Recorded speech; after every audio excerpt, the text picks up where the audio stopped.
Raríssimas, raríssimos e raríssimas, bom dia. René de Paula Júnior falando aqui no Radinho de Pilha, 4 de junho de 2024. E a palavra do dia na newsletter do Merriam-Webster, do dicionário Merriam-Webster, eles têm um serviço muito bacana, eu acho bacana pelo menos, né, que é todo santo dia mandar uma palavra nova e explicar o significado, os usos e sobretudo a etimologia, a origem. Eu adoro, sempre gostei disso desde criança. E a palavra do dia é melhorismo, melhorism em inglês. Melhorismo é o que parece mesmo, é a crença de que as pessoas possam se tornar melhores. É uma palavra inventada por um escritor no século XIX, eu acho que na Inglaterra, e eu vi essa história do melhorismo e eu fui imediatamente dar uma pesquisada para ver se existe piorismo. Piorismo é uma crença um pouquinho mais realista de que as pessoas podem piorar muito. Não encontrei ainda, né? Talvez em inglês seja worseism, alguma coisa parecida com isso, mas eu achei engraçado, eu fico me perguntando se esse autor no século XIX, né, que tinha fé que de repente o iluminismo, a razão, né, sei lá o que, a tecnologia, a educação, os instrumentos, a ciência fossem tornar o ser humano melhor, se o que ele acharia do que está acontecendo hoje quando você abre qualquer rede social e você vê pessoas que tiveram todo o acesso possível à educação, viajaram, tiveram carreira, né, compartilhando lixo tóxico e alimentando teorias da conspiração completamente infundadas. Então, eu fico aqui me perguntando se eu não estou contagiado. Talvez eu preciso, quem sabe tem cura, quem sabe o meu piorismo tem cura, quem sabe eu estou iludido, quem sabe é um viés cognitivo, quem sabe existe alguma maneira de que as pessoas melhorem. Não está aparecendo, né? Mas vamos lá, só para começar o episódio de hoje, que é um pouco, obviamente, contaminado por alguns acontecimentos recentes. A Índia, que em princípio deveria ser a maior democracia do mundo, né? Mais de 1 bilhão de pessoas, gente, para burro, nem sei quantos bilhões de pessoas tem lá, já perdi a conta, né? Eles estão prestes a eleger pela terceira vez, né, um personagem muito controverso, que é um personagem que agora está argumentando que ele está numa missão dos céus. Eu não sabia que na crença hindu, que afinal é um universo super complexo, rico, bonito, inclusive, muito mais bonito do que outras crenças, não é? É que de repente podia ter uma coisa dessa, você podia ser um Messias também, alguém enviado pelos céus para salvar o seu povo, e literalmente o seu povo, porque uma das coisas que marca o estilo do mod é justamente a intolerância religiosa, a perseguição contra outras crenças. Vale lembrar que acho que na Índia você tem 200 milhões de muçulmanos, é praticamente um Brasil inteiro de muçulmanos, e eles estão sendo, nessa onda do mod, nessa moda do mod, eles estão sendo cada vez mais discriminados, né? Acho que esse mod está querendo faça a Índia grande de novo, a Índia para os indianos, alguma tolice dessa, ainda mais porque a Índia, na verdade, nunca existiu, o que existiu era um monte de principados, não é mesmo? Nunca foi um país só, né? Ele virou um país só quando foi colonizado pelos ingleses e depois se tornou independente, e aí começam essas questões. Espera um instante só, agora que os ingleses foram embora, tem um monte de muçulmano aqui, então já sei, vamos fazer o seguinte, vamos inventar um novo país que não existia, que é o Paquistão, e manda os muçulmanos para lá, né? Um episódio super traumático.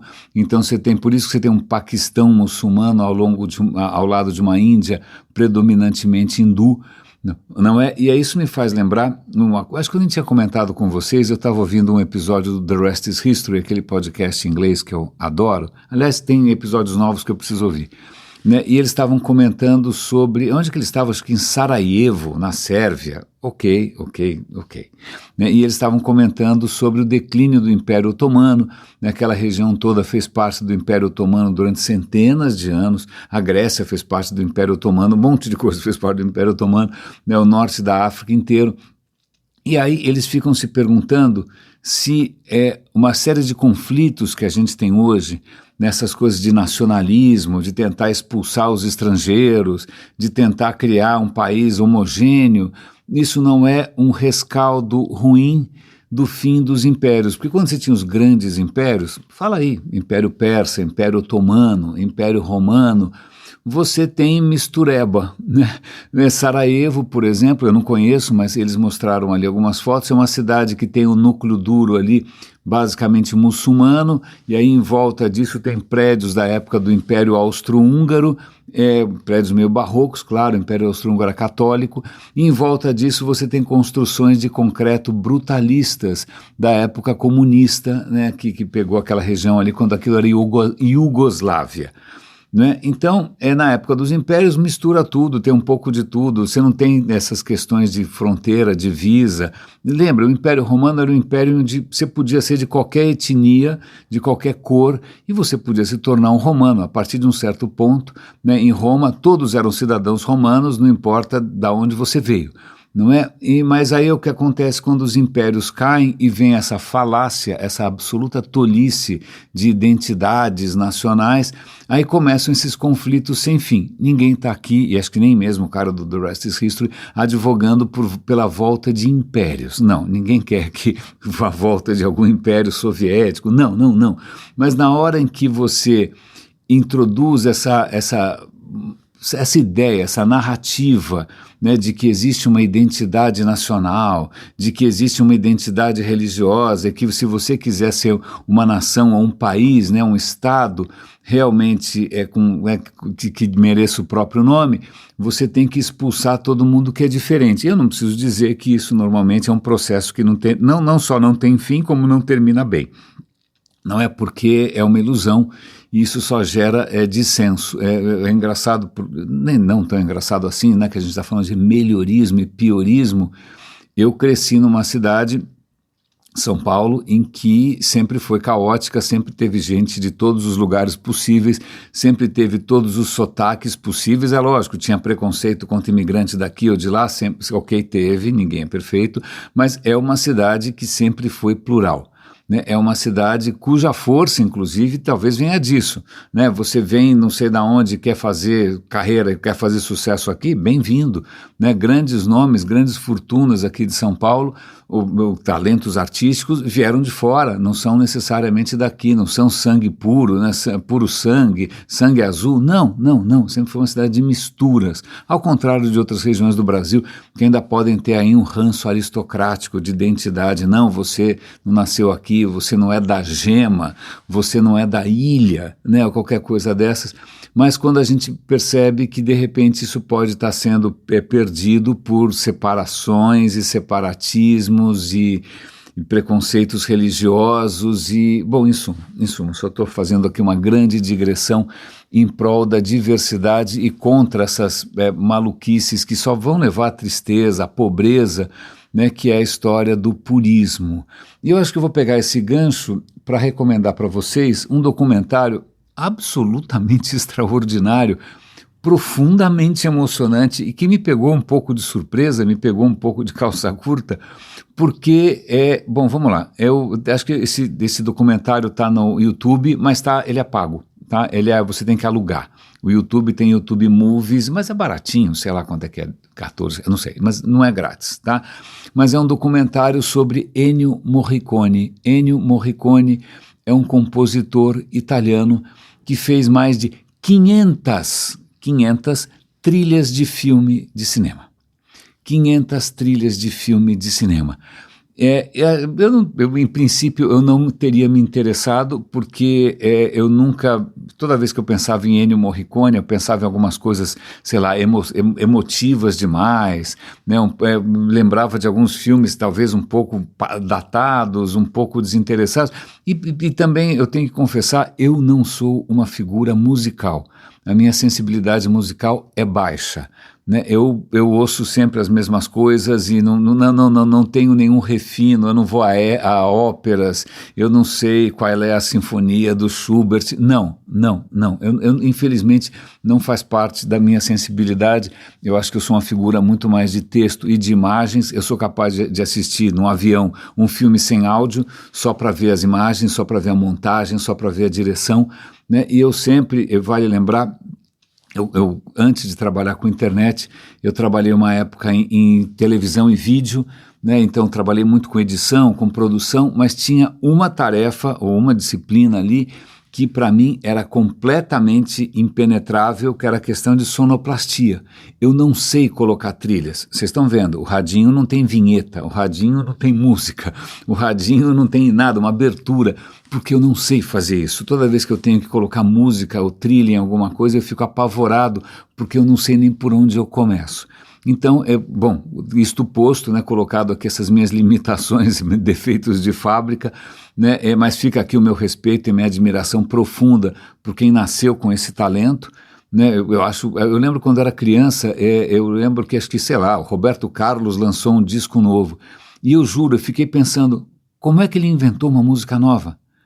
Como é que alguém tem uma ideia de uma música nova? E eu, criança, ficava, se eu tentasse pensar em alguma música, eu só lembrava de músicas que eu já tinha ouvido, né? Para mim era absolutamente inconcebível que alguém conseguisse tirar uma música absolutamente nova, uma melodia da cartola, né? Conseguisse fazer essa mágica. Bom, eu continuo com essa inquietação até hoje. Para mim é impenetrável. O mundo musical, o cérebro musical, o coração musical, para mim é um mistério profundo. Mil perdões, fiz uma pausa aqui pequena para poder limpar a garganta. Mas talvez por conta dessa minha incompetência, dessa minha insensibilidade, dessa minha falta de talento musical, eu espontaneamente não teria assistido um documentário sobre um compositor de trilha de cinema, né? E olha que eu trabalhei já com cinema, eu fui produtor da HBO, a gente fazia programas dos festivais de cinema, eu fui para Cannes, eu fui para o Festival de Berlim, eu trabalhei com Rubens Evaldo Filho, eu trabalhava com cinéfilos de primeiríssima categoria, e eu até me sentia meio quase que um intruso ali, porque embora eu tivesse, sei lá, alguma bagagem cinematográfica, tinha visto muito cinema francês no Velho Vague, tinha visto muito cinema alemão, mas eu não tinha visto os grandes mestres italianos, eu nem queria ver, eu não tinha visto, sei lá, John Ford, eu não tinha visto Huston, eu não tinha visto esses grandes clássicos, não tinha visto os musicais americanos, então eu estava cercado de gente que sabia absolutamente tudo desse universo de cinema, e eu confesso que eu era ali o patinho feio, né? Eu não tinha tanta formação e, na verdade, não é que era alguma coisa que eu fosse correr atrás para compensar a minha ignorância, eu simplesmente não tinha tanto interesse assim. Acho que é por isso que eu acabei, depois de um certo tempo, abrindo mão dessa carreira televisiva e cinematográfica de festivais e cinema, e atores e diretores, e tenha abraçado essa história de internet lá nos idos de 96, faz tempo. Mas, de qualquer maneira, eu não teria espontaneamente escolhido isso para assistir, mas a minha mulher, talvez por ser descendente de italianos, por ter uma sensibilidade maior que a minha, que sou um descendente de lusitanos, não é? Ela adora Ennio Morricone, chora, né, se comove, Cinema Paradiso, e assim vai. Mas, bom, vamos assistir, e no fim, valeu imensamente a pena. Fica aqui a dica para vocês, é relativamente longo, de novo, não é grátis, né? Mas tem várias coisas ali que para mim são profundamente tocantes. Sim, a música do cara é absolutamente magistral, né? Simplesmente colossal, o cara é um monstro, né? O cara compôs praticamente sinfonias para filmes como, sei lá, Era Uma Vez na América, A Missão, 1900, né? É um cara que começou fazendo trilha de Bang Bang à italiana, né? Daqueles westerns que passava, na minha infância passava acho que na sessão da tarde, né? Que era meio marmelada. Mas o que eu acho interessante aqui, pelo menos para mim, que eu gostei de ver e que eu fiquei feliz, é que é um personagem sobre o qual eu não conhecia nada, e que foi interessante ver alguém profundamente humano, tremendamente generoso, mas, além disso, alguém integralmente, de corpo e alma, envolvido naquilo que ele faz. O cara era música pura, o cara conseguia conceber universos musicais inteiros dentro daquela cabecinha de um italiano tímido, né, de um cara bastante circunspecto, que não usava roupa de louco, usava terno e gravata, meio carequinha, parecia realmente um maestro, né, mas o cara fazendo ali sucessos que mereceram um Oscar pela carreira inteira. Cara, são mais de 500 filmes, né, mas ver alguém tão profundamente entregue, tão profundamente imerso, né, tão profundamente habitando, né, tão profundamente uma dimensão paralela, alguém que, né, fecha os olhos e começa a estruturar na sua cabeça uma arquitetura inteira, um urbanismo inteiro de notas musicais.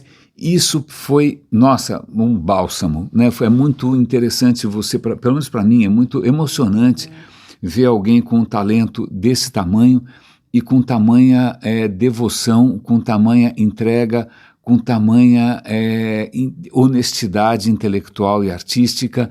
E o que é mais interessante para mim, eu acho que isso para mim também acaba sendo um fator, é que ele tem uma história um pouco complicada, né? Ele acabou tendo uma formação, imagina, o cara é romano, né? Tinha acesso ali a toda a alta cultura da Europa, etc.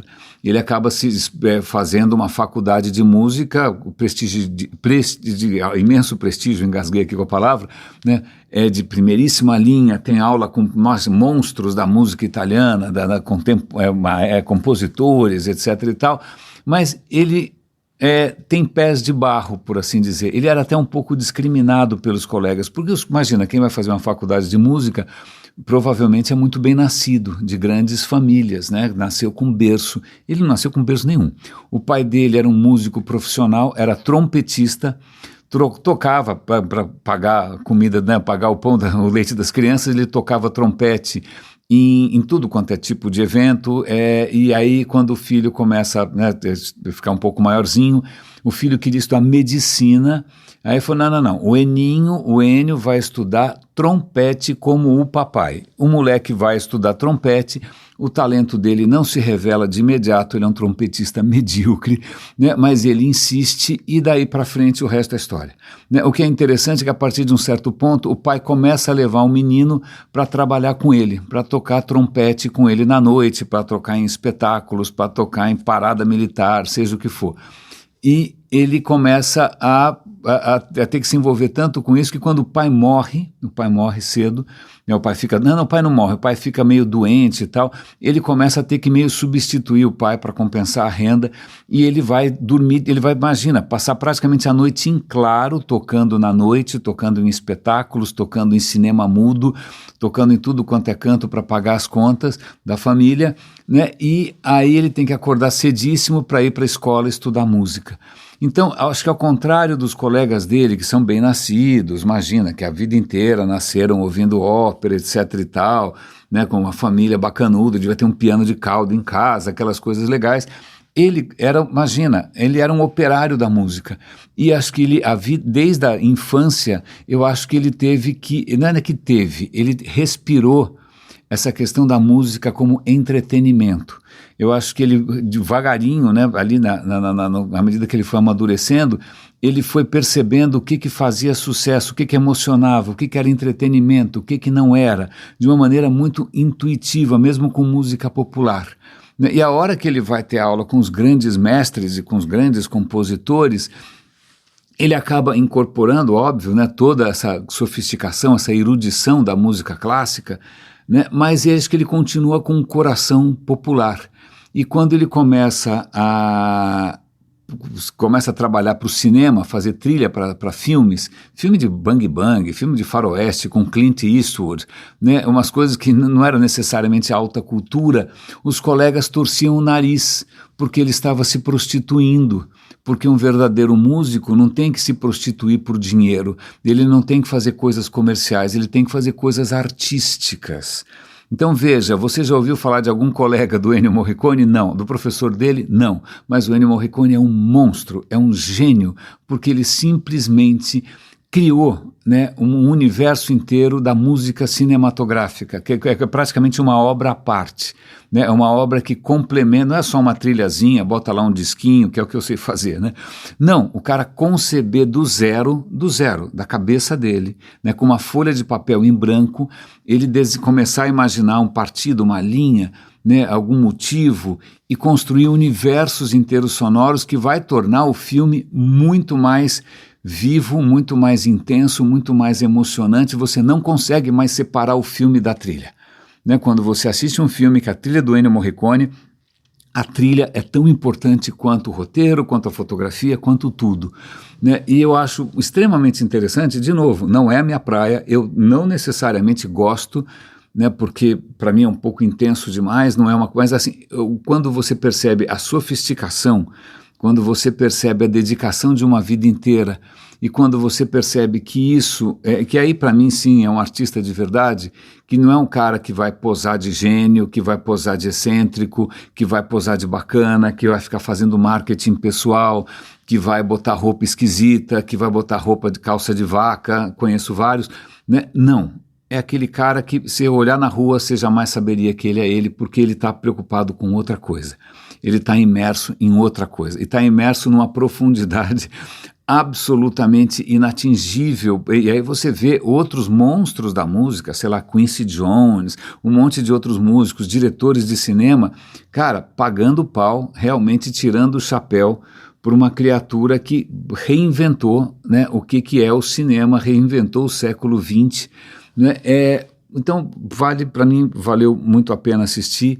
De novo, não porque eu goste necessariamente da música, não porque todos os filmes ali eu queira rever, não, acho que não, né? Eu continuo, né, não sou um cinéfilo tão aberto assim, eu gosto muito de poucas coisas, né? Mas eu acho que o fato de você ver ali alguém que merece sim o nome de artista, né? Não está fazendo pose, não está bancando o porra louca, né? Que é o que meio virou, sei lá, de uns tempos para cá, o que você mais vê, né? Eu fiz ECA, eu fiz Escola de Comunicações e Artes, e eu me lembro de uma coisa parecida, porque eu fui para a ECA sem saber muito bem porquê, eu estava fugindo da engenharia, né, e eu não sabia muito bem o que escolher, e eu acabei, aí tinha cinema, falei, quem sabe, acho que eu vou estudar cinema.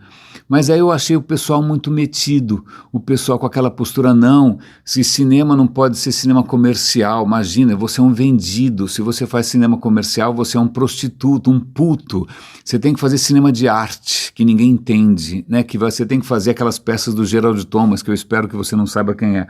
Né? Então tinha aquela postura metidona de você vai num festival de cinema e assistir filmes obscuros que não fazem sucesso nenhum. E ai de quem se meter a fazer, sei lá, Xuxa e os Trapalhões. Isso é um pecado absolutamente inconcebível. Eu acho que isso logo de cara me bodeou, me broxou, e eu acabei falando, não, eu quero fazer aquilo que toca o coração das pessoas. Né? Não me interessa falar com meia dúzia, me interessa ser capaz de tocar todo mundo, de tocar pessoas diferentes de mim. Eu acho que essa é uma das razões pelas quais eu fui fazer televisão. Televisão que, imagina, era à vista, mas imagina, você fez estágio aonde? No Bolinha? Você fez estágio no Chacrinha? Credo, que horror! Você tinha que ter ido para algum festival de filme iraniano, em sei lá o quê, em algum bairro escondido em Nova York, né? Como assim você foi trabalhar com rádio? Que coisa horrível, né? E aí eu me orgulho, quer dizer, acho que enriqueceu imensamente a vida trabalhar com televisão, né? Eu admiro imensamente figuras. Você pega o próprio Umberto Eco, que é um autor que eu adoro Umberto Eco intelectual de primeiríssima categoria, altíssimo nível, teve uma biblioteca colossal em casa, e ele não tinha preconceito nenhum, ele trabalhou com televisão, ele trabalhou com cinema, né? Então, engraçado porque essa história de purismo, você tem purismo em todo lugar, você tem o purismo ideológico, você tem o purismo racial, você tem o purismo de crença, você tem o purismo de bairro, de sotaque, de trabalho, né? Essa história de purismo é de uma pobreza extraordinária, né? Eu admiro e vou sempre abraçar os mestiços, né? Os que estão aí, que enfiam o pé na jaca, que vão se meter onde ninguém se mete, que vão para o inferno e abraçam o diabo.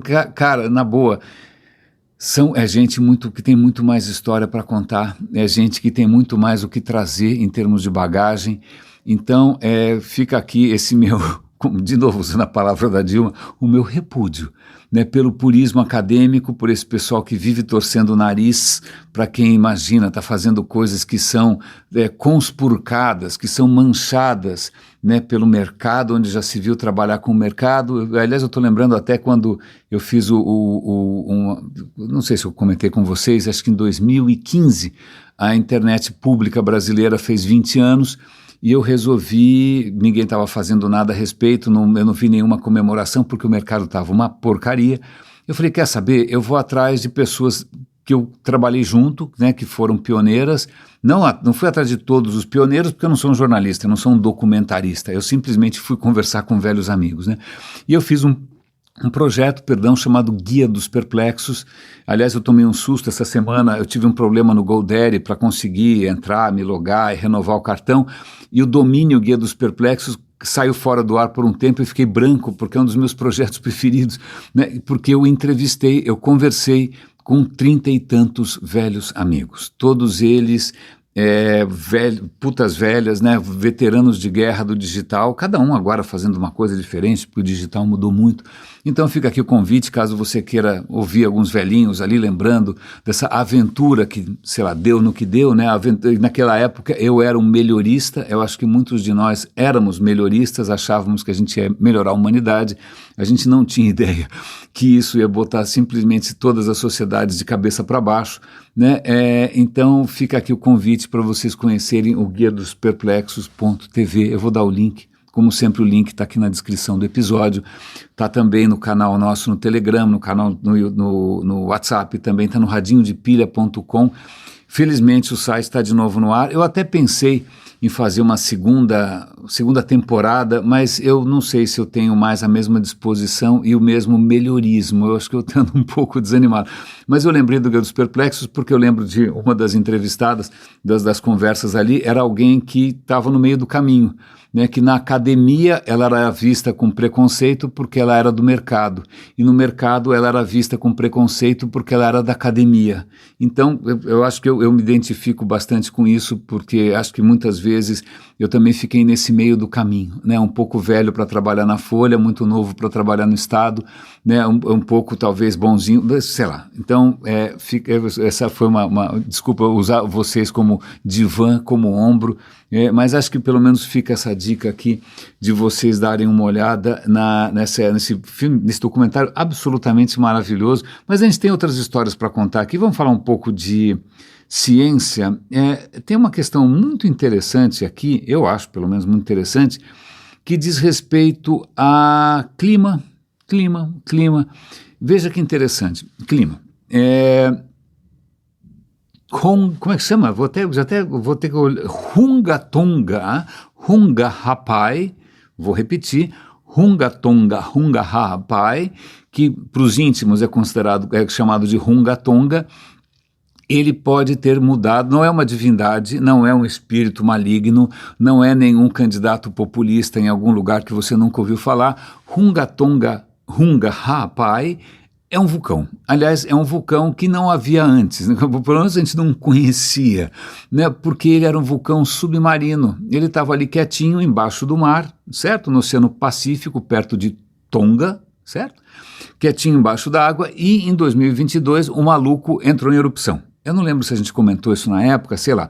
O cara entrou em erupção debaixo d'água, que é uma coisa inusitada, eu nunca tinha visto. E pronto, fez uma coluna de vapor que subiu a não sei quantos quilômetros. A questão é, essa erupção do Hunga Tonga em 2022 mudou o clima temporariamente. Por quanto tempo, a gente não sabe. Mudou como? A primeira coisa que eu pensei foi, quando um vulcão lança um monte de material na superfície, ele lança gás carbônico, isso aumenta o aquecimento global. Mas muitas vezes ele lança enxofre, né, compostos com enxofre, o enxofre fica ali nas nuvens, fica na atmosfera, isso esfria o planeta. E também a poeira pode esfriar o planeta porque fica tudo, né, coberto de pó. Né? Então eu falei, o que será que aconteceu? E será que foi assim que ele influenciou o clima? Ele piorou o aquecimento global? Ou será que ele combateu o aquecimento global porque ele esfriou o planeta? Não, a questão é mais complexa, como sempre a questão é mais complexa. Ele explodiu debaixo da água. Então o que ele lançou na atmosfera não foi enxofre, foi um pouco de gás carbônico também, tudo bem, mas ele lançou muito vapor de água. Ele lançou centenas de milhares de toneladas de vapor de água na atmosfera e lançou muito alto, a quilômetros de altura. A questão é, o que acontece quando você lança uma quantidade descomunal, né, 100 mil piscinas olímpicas de água, de vapor d'água na atmosfera? Então, coisas bizarras. A primeira delas que eu não podia imaginar, que isso faz um baita estrago na camada de ozônio. E isso não é bom. Porque a camada de ozônio, ela protege, né, a vida na Terra de uma coisa muito hostil, que são os raios ultravioleta que vêm do Sol. O Sol emite um monte de coisas, né, nem todas elas estão legais, muitas delas, felizmente, o nosso campo magnético dá um jeito, outras coisas, a nossa atmosfera dá um jeito, né, então quando a luz chega aqui, já chega um pouco mais tranquila. Né, mas a camada de ozônio protege a gente de ultravioleta. E essa explosão de água, basicamente, fez um rombo na camada de ozônio, o que não é bom para quem está embaixo do buraco, certo? Esse foi o primeiro efeito. O segundo efeito é que na hora que você lança um monte de água na atmosfera, bom, primeiro que a água piora o aquecimento global. O vapor da água vai piorar, ok. Mas não só, você está introduzindo um monte de água onde não havia, e adivinha o que acontece, isso volta. Né? Então isso talvez responda, e aí o artigo é interessante porque é escrito por cientistas climáticos que naquele momento eles resolveram fazer uma previsão do que poderia acontecer. E a previsão se confirmou. Né? A gente acha que vai sacanear a camada de ozônio. Pois bem, sacaneou. A gente acha que isso vai promover chuvas torrenciais onde não deveria chover. Acertaram de novo. Tem muitas incógnitas, quanto tempo vai durar esse efeito, né? Mas vejam que interessante como o clima por mais que ele seja completamente quase que imprevisível, né? Parece imprevisível, parece complexo, depende de coisas, não só da nossa atividade nefasta, né? Nós queimando aí petróleo que nem uns loucos, sem parar, produzindo cimento, produzindo gás carbônico, jogando metano para tudo quanto é lado, já não basta a gente sacaneando, ainda acontecem acidentes, né? Tem vulcões debaixo d'água, vulcões em cima d'água, várias coisas acontecem, mas o que é muito legal, porque a ciência já evoluiu a ponto, né, de não ter que fazer a dança da chuva, de não dizer que é São Pedro arrastando os móveis, né, de não fazer sacrifício humano, que é jogar crianças na fogueira, não, a ciência consegue, com modelos, prever relativamente bem as coisas que podem acontecer. Né? Isso é muito interessante porque isso é um bom gancho para um vídeo muito interessante da minha heroína mais recente, que é a Sabine Rosenfelder, que tem um canal no YouTube, é uma cientista alemã. Ela está fazendo um vídeo sobre inteligência artificial. Dessa vez sobre um mistério. Eu falei, um mistério? Qual será? E aí eu já comecei a imaginar aquilo que eu já sabia, né? Ninguém sabe como é que funciona, ninguém sabe, né, como ela chegou nessa conclusão, ela é uma caixa preta. Não, mas ela levantou uma bola que é muito interessante, que é a seguinte: quando você cria um modelo, por exemplo, um modelo climático, né? Sei lá, você tem o clima depende de uma infinidade de coisas, né? Depende do sol, da inclinação da terra, da lua, das atividades humanas, um monte de coisa que pode influenciar o raio do clima. É muito difícil, tem que construir um modelo suficientemente sofisticado para dar conta. Se for um modelo muito simplesinho, você vai errar o tempo todo. Né? Mas existe, aí você fala, então tá bom, vou fazer um modelo cada vez mais complexo, cada vez mais poderoso, né? Com cada vez mais parâmetros. Legal, à medida que você vai tornando o modelo mais sofisticado, o erro começa a diminuir. Mas chega um ponto, isso é um risco interessante, que é o que em inglês se chama overfitting, quando as coisas se encaixam demais, quando as coisas se ajustam demais. Se você criar um modelo complexo em excesso, ele vai explicar extremamente bem o que já aconteceu, mas ele vai ser uma porcaria para aquilo que pode acontecer, o que vem na frente. A capacidade de previsão, se você colocar um modelo se você fica na neurose de explicar tudo tintim por tintim, né, do que já aconteceu, você vai criar ali uma narrativa, um modelo que vai ser incapaz de prever o que vem depois. O que me parece bastante parecido com crenças em geral, né? As crenças são excelentes para tentar explicar o que já aconteceu e tem um poder preditivo absolutamente pífio, né? Não adianta não serve para nada.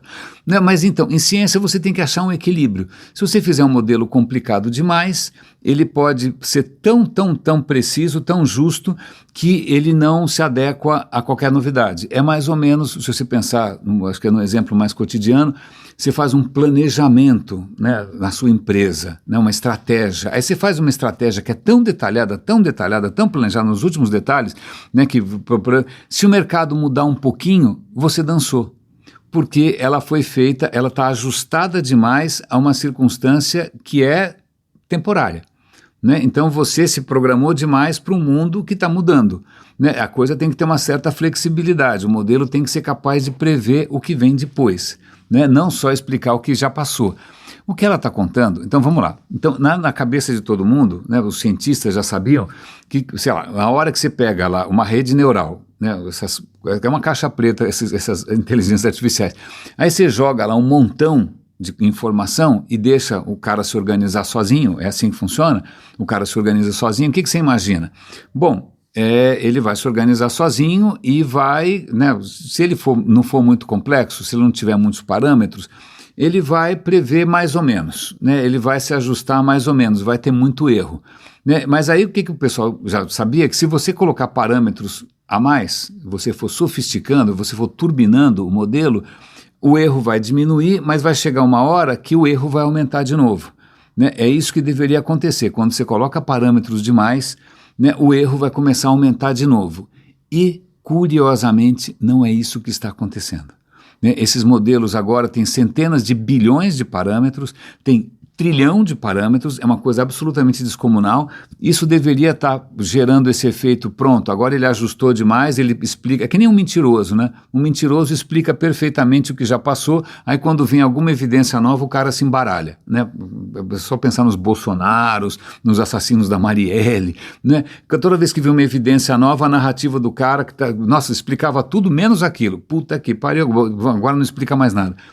Não, curiosamente, isso é um mistério, né? É uma pergunta que está em aberto, por que essas caixas pretas, que são a inteligência artificial, elas estão conseguindo melhorar sem parar? Isso é muito, muito estranho. Eu gostei dessa abordagem, eu não conhecia essa história, né? Então veja que interessante, porque afinal, eu que comecei o episódio falando da minha tendência ao piorismo, né, você olhando em volta e vendo todos os países piorando, né, a humanidade se tornando mais desumana, tal, veja que de repente o melhorismo funciona de maneira inexplicável hoje, justamente para essa nova forma de vida, que é uma forma de vida completamente diferente de tudo que já veio, que é a inteligência artificial. E aí eu vou encerrar isso com um artigo muito interessante da Science Alert, que tem a ver com alienígenas. A questão é aquele paradoxo de Fermi. Bom, se tem centenas de bilhões de galáxias, cada uma com centenas de bilhões de estrelas, cada uma com dezenas de planetas, então você tem uma quantidade de planetas absolutamente colossal, né? Muitos deles provavelmente propícios a algum tipo de vida, né? Então, se o universo é tão gigantesco, por que a gente não vê ninguém? Né? Por que a gente não vê outras civilizações? Por que não tem nenhum sinal? Né? Então, isso já é um assunto antigo, né? Porque sim, porque inúmeras suspeitas, mas agora que a gente começou a desenvolver a inteligência artificial, uma das hipóteses é a seguinte: quem sabe, né, toda civilização, quando ela se torna tecnológica, quando ela consegue, sei lá, comunicar por ondas de rádio, etc. e tal, ela inevitavelmente vai desenvolver algum tipo de inteligência artificial. Essa inteligência artificial vai evoluir rápido demais e vai simplesmente extinguir aquela civilização. Então tá aí uma boa suspeita, por que ninguém vê, exceto, obviamente, né, quem tem uma imaginação bastante fértil e tal, por que a gente não está vendo alienígenas no universo? Porque não vê nenhum sinal. Por que a gente não recebe nenhum código Morse do cosmos? Né? Uma das hipóteses é que as civilizações, num certo ponto, vão desenvolver algum tipo de inteligência artificial ou robô. Esse robô vai evoluir por conta própria e vai pôr um fim à possibilidade de expansão galáctica, né, dos caras viajarem pelo universo. Simplesmente é como se fosse uma consequência inevitável do progresso, a gente finalmente ser suplantado por alguma coisa que melhora cada vez mais rápido enquanto a gente piora de maneira irreversível. É só uma reflexão, né? Mas fica aqui essa provocação. Eu continuo aqui concordando com o Yuval Harari, que é outra criatura que eu admiro imensamente, né? Com essa história de que a gente não sabe o que a gente está fazendo. Né? A gente criou uma forma de vida alienígena que não se pauta pela nossa evolução, que a gente não entende muito bem como funciona, e que a gente não consegue muito bem prever o que vai acontecer. E, aliás, a Sabine até conta um exemplo interessante, que acadêmicos resolveram aplicar a inteligência artificial num problema concreto, né? E vamos, sei lá, um problema que salve vidas, né? Pegaram lá uma inteligência artificial e falaram o seguinte: olha, nós temos aqui a malha ferroviária, né? Trens para todo lado, e volta e meia acontece algum acidente de trem. Né? O que você sugere para a gente minimizar as mortes por acidentes ferroviários. E a inteligência artificial olhou e veio com uma resposta simplesmente sensacional. Pare os trens. Pare os trens. Pare, desative os trens. Ah, você quer que menos gente morra? Desative os trens. Né? Que eu acho que não era isso que ninguém estava pensando, né? Se bem que acho que era uma boa coisa para a gente fazer. Parem os carros, parem de explorar petróleo, parem com essa bobagem de Petrobras, parem com essa história de nacionalismo, parem com essa história de militares, né? Parem com essas coisas que efetivamente só pioram as coisas. Né? Então, quem sabe é isso que aconteceu com outras civilizações. Né? A inteligência artificial chegou a conclusão inevitável e inesperada de que a melhor coisa a fazer, né, para o bem de todos e felicidade geral da nação, era fazer com que as pessoas parassem de fazer merda. Raríssimas, raríssimos e raríssimes, cuidem-se, por favor. Um grande abraço e até amanhã.